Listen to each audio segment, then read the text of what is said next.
Yes, they can. Yeah, sorry.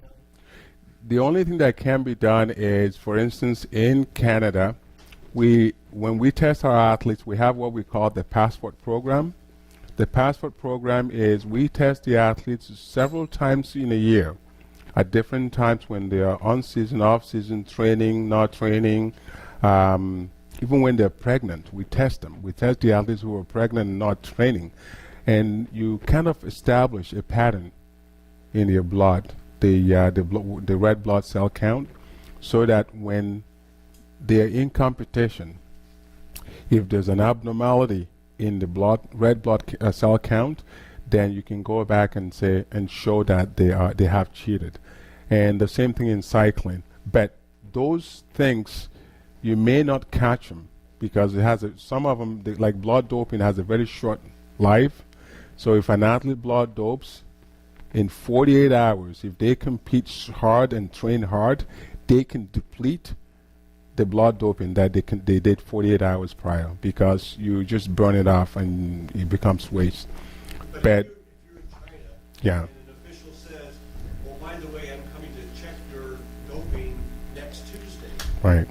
Then you get heads up, then you can stay clean. You can try and flush your system out completely. But once you've cheated and gained what you need to gain, which is for a short term, you can still, you know, cheat somebody out of winning.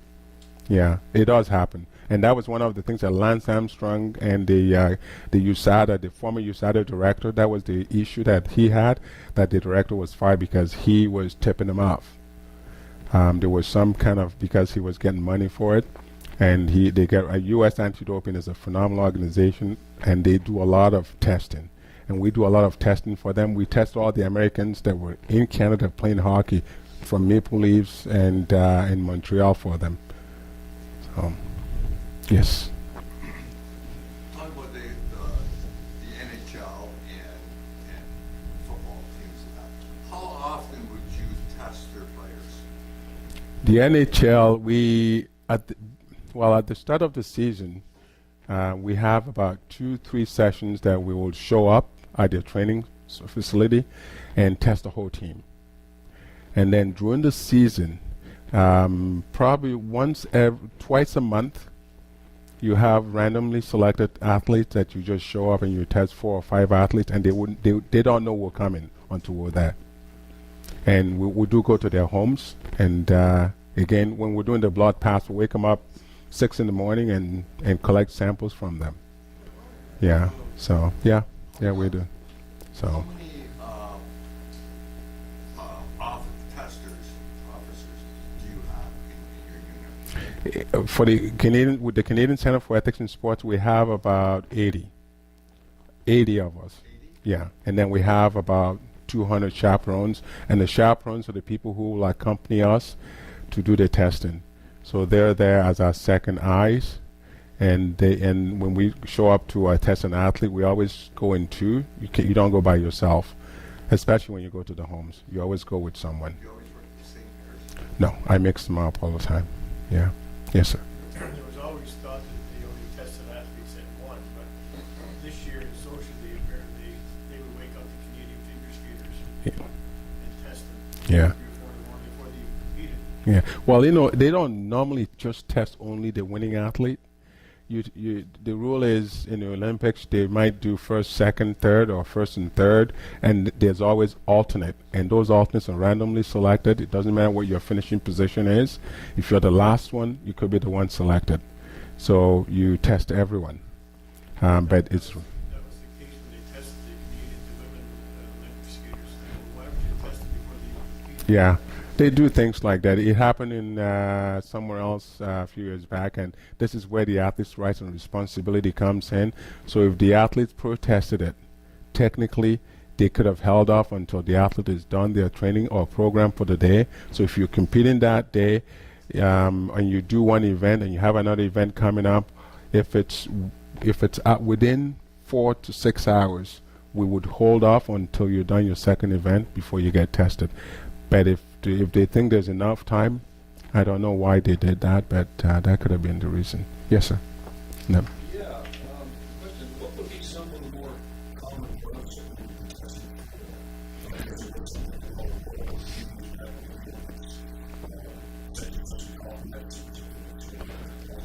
Well, there are long-term. There are some things like steroids. There are different types of steroids, but the most common ones that get tested is steroids, and also we have stimulants like pseudoephedra, which is what's found in common cold medication that you pick up over the counter, and those things can elevate. It has its effect because if you take certain dose of it, it would give you, it will make you feel, make your body feel like it needs more oxygen, and it will force you to take in more oxygen.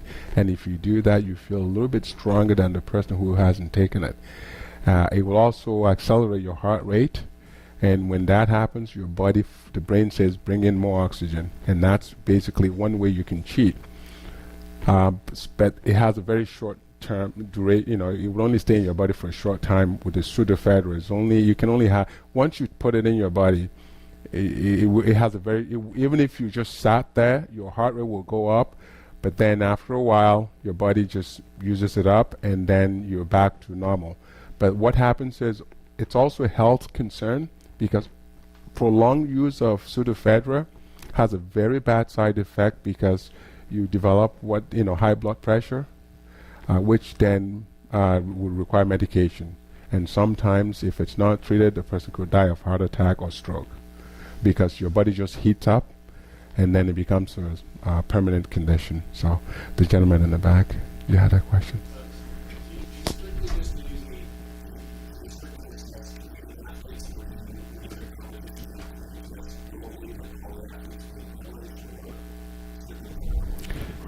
We test the competition. So if they're international athletes, we test them as well.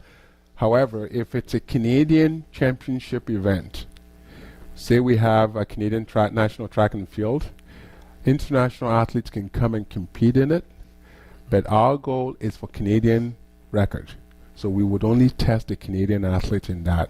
So, however, if an athlete in that event who's an international athlete breaks a world record, they're subject to testing within 24 hours, or the record wouldn't hold. Yeah. Yes, go ahead. Have you read a false positive? I don't think so. I've heard of it, but science. In science, it's pretty hard to have a false positive. So the result. You like a Popsy bagel. It's positive. You have to eat a lot of it. It's like caffeine. People say we test for caffeine as well. People pop caffeine pills, and you get a lot of caffeine from those little tiny pills. And if somebody tests positive for caffeine, it's not just from drinking 10 cups of coffee. They have to drink like 30 cups of coffee, and it's hard for anyone to drink that much in an hour. You know, so yeah. Yes, sir. How many participants in Sochi were disqualified or found? I couldn't tell you, but what I can tell you in Vancouver was we had athletes that we sent home before the game started because they tested positive. They showed up and they didn't stay where they declared they were staying. So they showed up in Vancouver before the game, and they went somewhere else that no one knew to train. And we did some intelligence work and found them, tested the whole team, and more than half of the team failed, and the whole team was packed up and sent home. Their country just picked them up and sent them home, and took them out of the game.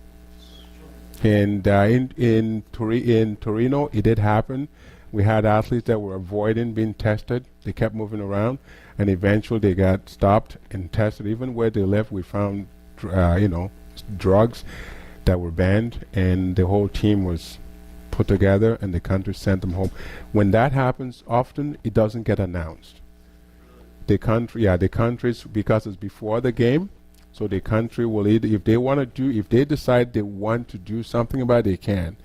But I think the way the IOC had it set up is they have the option to withdraw from and they did. So in Sochi, I don't know, but I did hear of one where people were disqualified, were sent home before the event started.